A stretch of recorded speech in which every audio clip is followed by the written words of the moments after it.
Welcome to Kenton's videos. Enjoy the video. You begin by confirming prerequisites and taking the first actionable steps. Check that the Disney Plus service is not down, and make sure your device OS and app are up to date. Once done, restart the app and the device to clear transient errors. This often resolves the service unavailable message quickly. Make sure to note whether the error occurs on Wi-Fi or mobile data so you can narrow the scope and keep your login details at hand. Now move into deeper troubleshooting. You should test the network by switching from Wi-Fi to mobile data and reboot the router to refresh DNS and routing.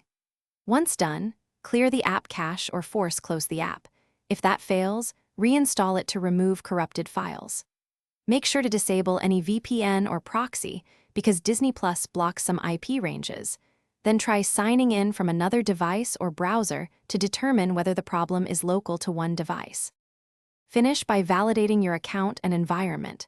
Check billing, regional availability, and device limits on your Disney Plus account page so you rule out policy blocks.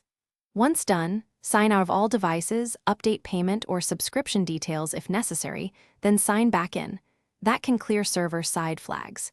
Make sure to capture the exact error wording, time, device, and steps tried. If problems persist, give that information to support so they can. Thanks for watching. Consider subscribing if we helped you.